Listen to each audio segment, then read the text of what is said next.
ADM ആയിരുന്ന K Naveen ബാബുവിൻ്റെ മരണം CBI അന്വേഷിക്കണം എന്ന ഹർജിയിൽ കണ്ണൂർ ജില്ലാ കളക്ടർ അരുൺ കെ വിജയനെതിരെ ഗുരുതരമായ ആരോപണങ്ങളുണ്ട്. കുറ്റകൃത്യത്തിലും ഗൂഢാലോചനയിലും ജില്ലാ കളക്ടറുടെ പങ്ക് അന്വേഷിക്കണമെന്നാണ് ഈ ഹർജിയിൽ പറഞ്ഞിരിക്കുന്നത്. നവീൻ ബാബുവിൻ്റെ ആത്മഹത്യാക്കുറിപ്പ് എവിടെ, അത് കണ്ടെത്തണം.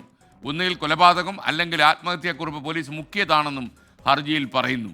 ഹർജി ഹൈക്കോടതി എന്ന് പരിഗണിക്കും. വളരെ ഗൗരവമായ ചില ആരോപണങ്ങൾ കൂടി ഇതിൽ ഉൾപ്പെടുത്തിയിട്ടുണ്ട്. ഒന്ന്, യഥാർത്ഥത്തിൽ ഇദ്ദേഹത്തിനെ കൊലപ്പെടുത്തിയിട്ട് കെട്ടിത്തൂക്കിയതാണ് എന്നൊരു സംശയം അദ്ദേഹത്തിൻ്റെ ഭാര്യ ഉൾപ്പെടെയുള്ള കുടുംബാംഗങ്ങൾക്ക് കിട്ടിയിരിക്കുന്നു. അതുപോലെ ആത്മഹത്യാക്കുറിപ്പ് ആരടിച്ചു മാറ്റി, ഇതൊക്കെ തന്നെ വളരെ സംശയം ഉണ്ടാക്കുന്ന രീതിയിലുള്ള ആരോപണങ്ങളായി ഈ ഹൈക്കോടതിയിൽ സമർപ്പിക്കുന്ന ഹർജിയിലുണ്ട്. നമുക്കപ്പം ഈ ഹർജി ഹൈക്കോടതിയിൽ നിന്ന് വരികയാണ്. ശ്രീകാന്ത് കൊച്ചിയിൽ നിന്ന് തത്സമയം ചേരുന്നു. Good morning Sreekanth. ഇന്നുവരെ ശ്രീകാന്ത്, ആ കുടുംബം പറയാത്ത ഒരു ആരോപണമാണ് കൊന്ന് കെട്ടിത്തൂക്കിയതാവാമെന്ന് സംശയിക്കുന്നുള്ള കാര്യം. ഈ ആത്മഹത്യാക്കുറിപ്പ് അടിച്ചു മാറ്റിയ കാര്യം നേരത്തെ തന്നെ പറഞ്ഞിരുന്നു. അപ്പോൾ എന്തായിരിക്കും ഈ ഹർജി ഹൈക്കോടതിയിൽ വരുമ്പോൾ ഉയരാൻ സാധ്യതയുള്ള വിഷയങ്ങൾ?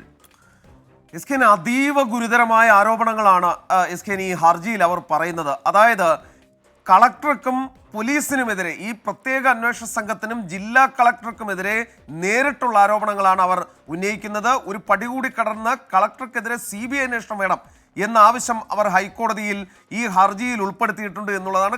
കളക്ടർക്കെതിരെ ഉയർത്തിയിരിക്കുന്ന ആരോപണങ്ങളുടെ ഗ്രാവിറ്റി എസ്കേൻ അത് വലുതാണ്. കാരണം അവർ പറയുന്നത് ഇങ്ങനെയാണ്: കണ്ണൂർ ജില്ലാ കളക്ടർ പ്രതി കൂടിയായ PP ദിവ്യയുടെ സ്വാധീന വലയത്തിലാണ് എന്ന് നവീൻ ബാബുവിൻ്റെ ഭാര്യ മഞ്ജുഷ ആരോപിക്കുന്നുണ്ട്. കുറ്റകൃത്യത്തിലും ഗൂഢാലോചനയിലും കളക്ടറുടെ പങ്ക് അന്വേഷിക്കണം എന്ന് അവർ പറയുന്നു.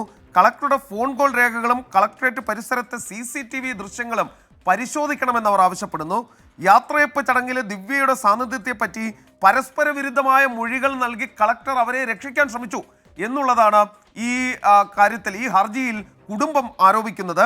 യാത്രയപ്പ് ചടങ്ങിന് ശേഷം നവീൻ ബാബു തനിക്ക് തെറ്റുപറ്റിയെന്ന് പറഞ്ഞതായി കളക്ടറുടെ മൊഴിയുണ്ട്. ഇതും പ്രതിയെ സംരക്ഷിക്കാൻ ലക്ഷ്യമിട്ടാണ് എന്നാണ് ആരോപണമായി വരുന്നത്. PP ദിവ്യയും കണ്ണൂർ ജില്ലാ കളക്ടറും തമ്മിലുള്ള അവിശുദ്ധ ബന്ധം CBI അന്വേഷിക്കണം എന്നുള്ളതാണ് പ്രധാനമായും എസ്കേൻ ഉയരുന്ന ഒരു ആരോപണം. അതേസമയം തന്നെ ഈ പോലീസ് സംശയ നിഴലിലാണ് എന്നുള്ളതാണ് ഏറ്റവും പ്രധാനപ്പെട്ട ഒരു കാര്യം. കാരണം ഈ കുടുംബവുമായി ഏറെ അടുപ്പമുള്ള നവീൻ ബാബു ആത്മഹത്യ ചെയ്തതാണെങ്കിൽ ആത്മഹത്യാക്കുറിപ്പുണ്ടാകും എന്നുള്ളതാണ് പ്രധാനമായും പറയുന്നത്. പക്ഷേ ഈ ആത്മഹത്യാക്കുറിപ്പ് കണ്ടെത്താനായില്ല.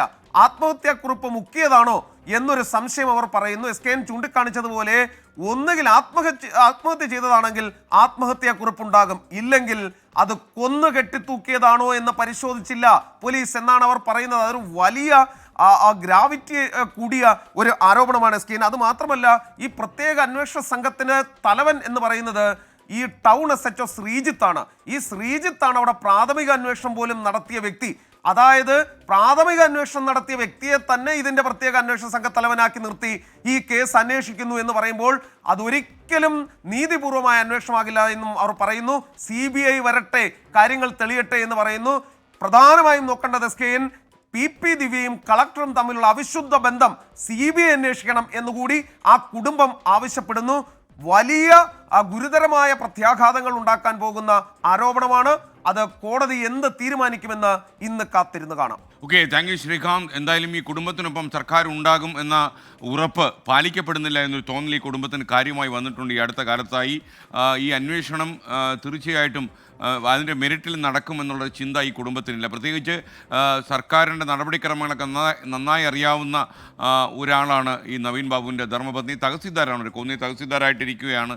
അപ്പോൾ സർക്കാരിൻ്റെ പരിപാടികളൊക്കെ തന്നെ നേരാവിധം നടക്കുന്നോ നേരാവണ്ണം പോകുന്നുണ്ടോ എന്നറിയാൻ കഴിയുന്ന ഒരു സർക്കാർ ഉദ്യോഗസ്ഥ കൂടിയാണ് അവർ. ആ കുടുംബത്തിനുണ്ടായ ദുരന്തം ഒരു സാധാരണ ഒരാളുടെ മരണമാണെങ്കിൽ പോലും എത്ര ഗൗരവത്തിൽ നമ്മൾ എടുക്കും. അപ്പോൾ ADM പോലെ ഈ അഡീഷണൽ ജില്ലാ മജിസ്ട്രേറ്റിൻ്റെ വലിയ ചുമതലയിലിരുന്ന ഒരാളിന് ദുരൂഹമായൊരു മരണം ഉണ്ടാകുമ്പോൾ ആ മരണത്തെക്കുറിച്ച് ആഴത്തിൽ അന്വേഷിക്കുകയും ആ കുടുംബത്തിന് ആശ്വാസം പകരുകയും ചെയ്യേണ്ടത് ആഭ്യന്തര വകുപ്പിൻ്റെ ജോലിയാണ്. എന്നാൽ ആ ജോലി കാര്യമായി ചെയ്യുന്നില്ല എന്നൊരു തോന്നൽ മലയാലപ്പുഴയിൽ വളരെ കാര്യമായിട്ടുണ്ട്. അത് CPM-ൻ്റെ അംഗങ്ങളായ മലയാലപ്പുഴയിലെ ഇവരുടെ ബന്ധുക്കൾ പോലും ഈ ആരോപണവുമായി കഴിഞ്ഞ ദിവസങ്ങളിൽ രംഗത്ത് വന്നൊക്കെ നമ്മൾ കണ്ടതാണ്. എന്തായാലും കേരളത്തിൽ സംഭവിക്കാൻ പാടില്ലാത്തൊരു കാര്യമാണ് കണ്ണൂരിൽ സംഭവിച്ചത്.